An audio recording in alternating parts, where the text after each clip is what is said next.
A graça e a paz do Senhor Jesus Cristo, que nessa noite o Senhor possa abençoar a sua vida, a sua casa, o seu lar, a sua família, e que o Espírito Santo, por intermédio da sua palavra, possa nos mostrar qual é o nosso propósito, a nossa missão, o nosso objetivo como igreja, como corpo, como família, em nome de Jesus.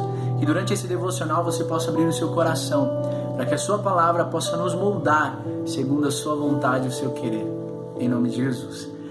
Eu gostaria de convidá-los a abrir a palavra do Senhor no livro do profeta Isaías, capítulo 6, versículo 1, que diz assim a palavra do Senhor: No ano da morte do rei Uzias, eu vi o Senhor assentado sobre um alto e sublime trono, e as abas de suas vestes enchiam o templo. Durante esses dias eu tenho refletido muito a respeito de algo que, no meu entendimento, precisa fazer parte da vida de um verdadeiro cristão, que é a necessidade de nós crermos, principalmente durante tempos de crise, durante dias de calamidade, como nós temos enfrentado. Afinal, é muito fácil nós crermos no Senhor quando tudo está bem, porque isso nunca vai demandar de nós talvez uma das maiores características do verdadeiro cristianismo. Como nós temos aprendido com o Senhor a respeito do sacrifício, da renúncia, da entrega, como verdadeiros cristãos, nós precisamos nos posicionar dessa forma, diante do mundo, para que então o mundo possa ver e entender como é caminhar, servir e crer a esse Deus que nós tanto pregamos em nome de Jesus.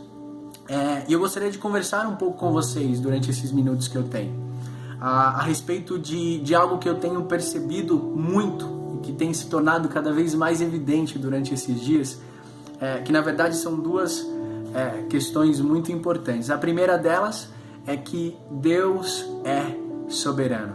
E Ele é soberano no seu modo de agir, no seu modo de administrar, de conduzir, de governar todas as coisas concernentes à sua criação. E como a sua palavra nos ensina, no próprio livro do profeta Isaías, capítulo 14, Isaías capítulo 14, do versículo 24 ao versículo 27, diz assim a palavra do Senhor: O Senhor dos exércitos jurou, dizendo: Como pensei, assim sucederá, e como determinei, assim se efetuará. Quebrantarei o assírio na minha terra, e nas minhas montanhas o pisarei. Então o seu jugo se apartará deles e a sua carga se desviará dos seus ombros. Este é o conselho que foi determinado sobre toda a terra, e esta é a mão que está estendida sobre todas as nações. Pois o Senhor dos exércitos o determinou, e quem o invalidará? A sua mão estendida está, e quem a fará voltar atrás?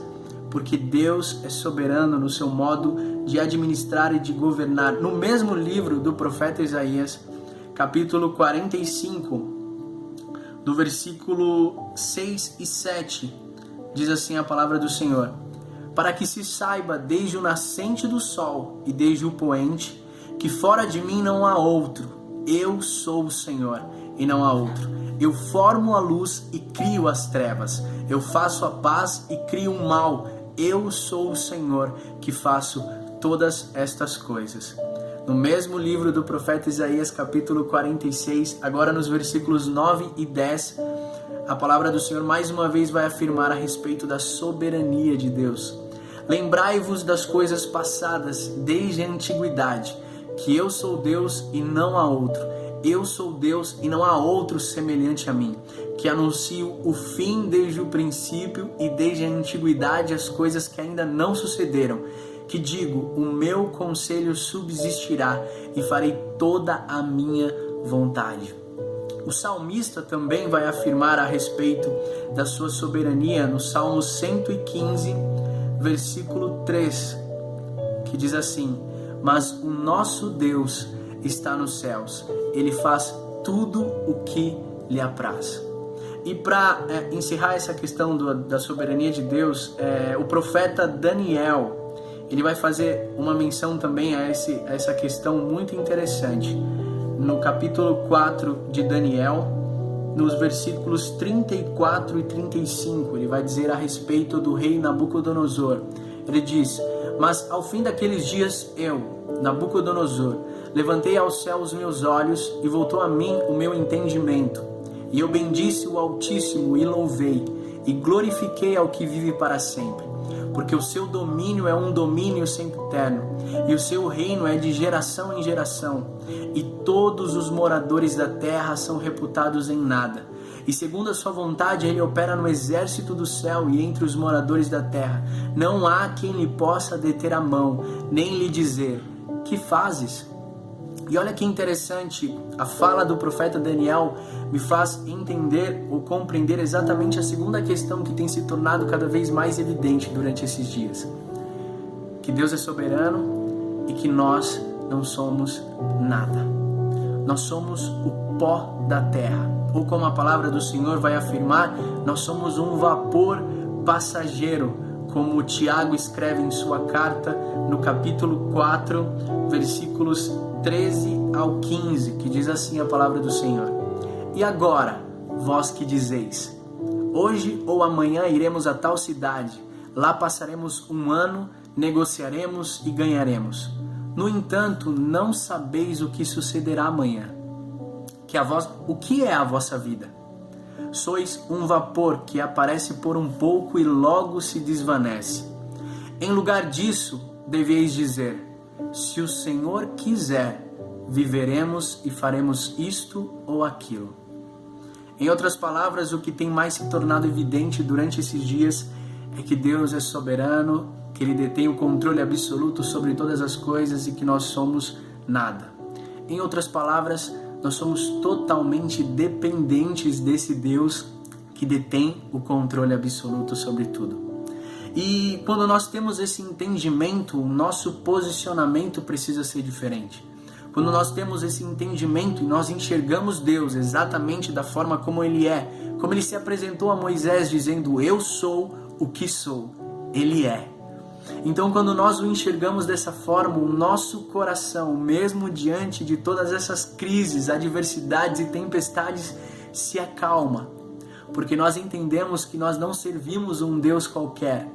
Nós não estamos refém de um Deus que não tem o controle. Não, muito pelo contrário. E é por esse motivo, diante de todas essas afirmações, que nós não desfalecemos, por esses motivos que nós não nos desanimamos, não nos abatemos, não. Por essa convicção que nos é dada pela graça, por intermédio do Espírito Santo, é que nós perseveramos. Com o auxílio, com a ajuda do Espírito Santo, é que nós enfrentamos todas essas adversidades, graças a essa convicção que nós recebemos do alto, por entendermos que Deus é soberano e Ele detém o controle absoluto sobre tudo. Foi exatamente essa a visão que Isaías teve. Isaías estava diante de uma calamidade. O rei Uzias morreu, um grande líder que conduziu Israel, a nação de Deus, por longos anos e por um reinado próspero, mas agora ele morreu. E Isaías está diante desse momento de luto, de tristeza, de dor, e ele então tem uma visão.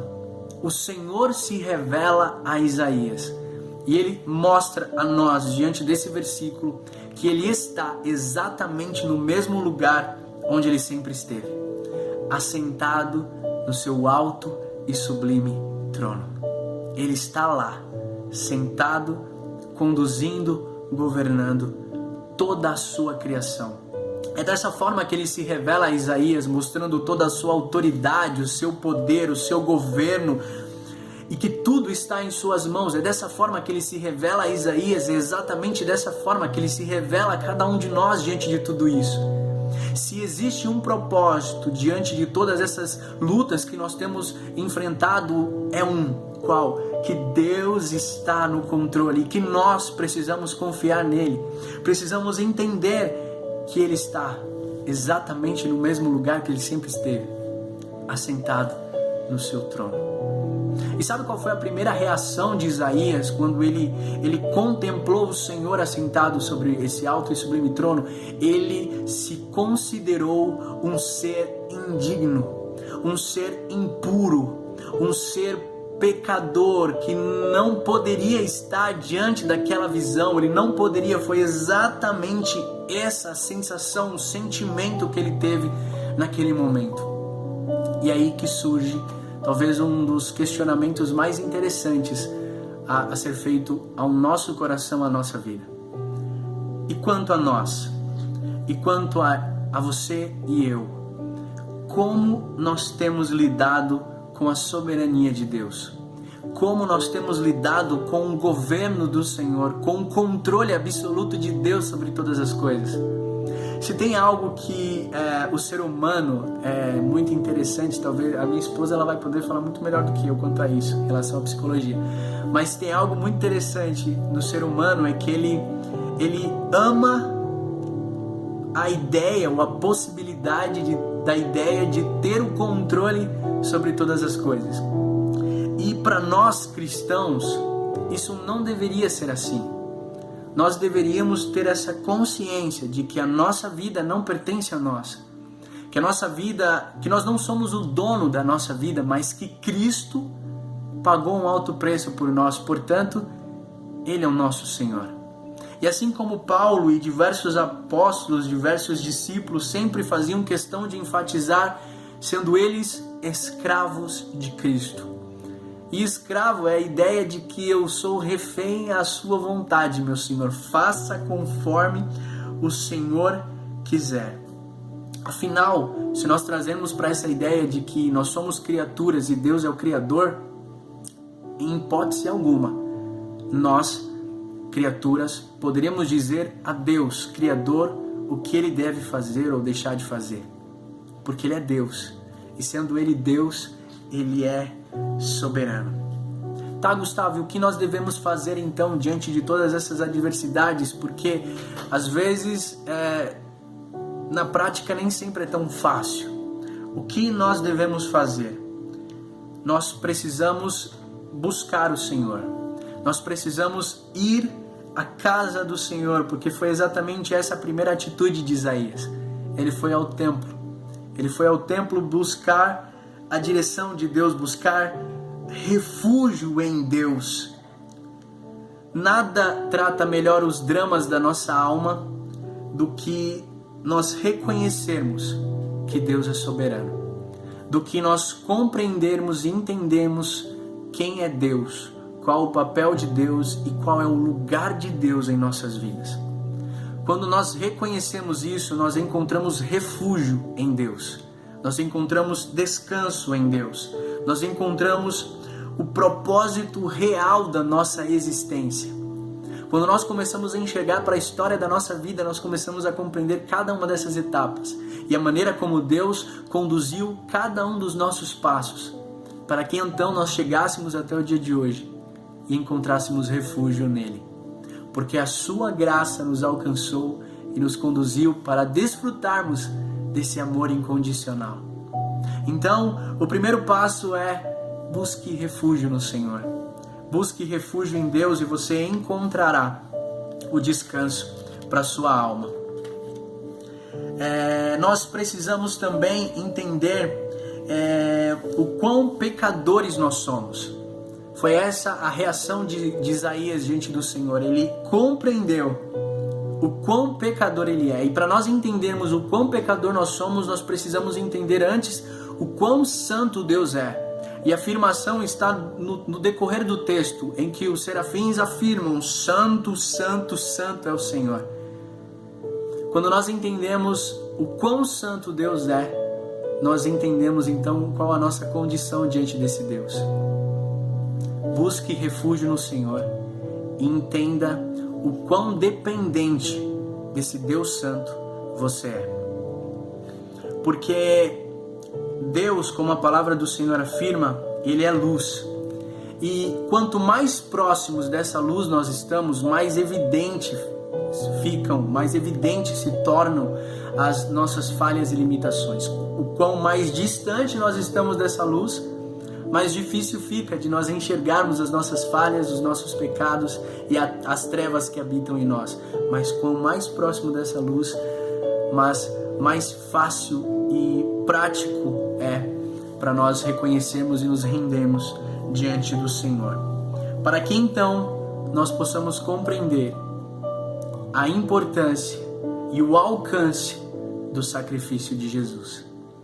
E, igreja, Jesus, ao se entregar naquela cruz, ele não ofereceu uma possibilidade de salvação, mas ele é o sacrifício perfeito. Ele pagou o preço. Como alguns pastores dizem, ele pagou o boleto. E não há necessidade de nós pagarmos novamente por algo que já foi conquistado na cruz. Nós precisamos buscar refúgio no Senhor, entender o quão dependentes nós somos dele e compreender que o único caminho para a salvação eterna nós encontraremos em Jesus Cristo. E a missão está, quando nós entendermos tudo isso, nós agirmos ou respondermos, melhor dizendo, nós respondermos como Isaías. Porque Isaías, ao entender que ele era, a sua condição, o anjo tirou uma brasa do altar, tocou em seus lábios e o purificou. E ele disse: quem enviarei? Quem há de ir por nós? E a resposta de Isaías foi: eis-me aqui, envia-me a mim.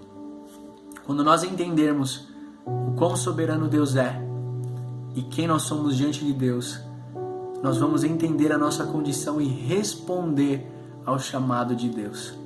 Para levar então essa mensagem de regeneração, essa mensagem de resgate, conquistada pelo sacrifício de Jesus naquela cruz. Porque ele pagou esse alto preço por mim e por você, para que hoje você encontrasse esse refrigério, esse descanso aos pés do Senhor. Então que durante esses dias de calamidade você possa crer, mas não crer apenas da boca para fora, mas crer, compreender e entender que Deus está no controle de todas as coisas. E que você, como filho, você possa compreender o seu papel, a sua posição e se render, entregar o controle absoluto da sua vida nas mãos do Senhor, porque Ele pode e Ele vai conduzir tudo conforme o seu propósito e o seu plano. Que nós possamos orar e entregar esse devocional ao Senhor em nome de Jesus. Deus, nós queremos te agradecer por esse tempo tão precioso na tua santa presença.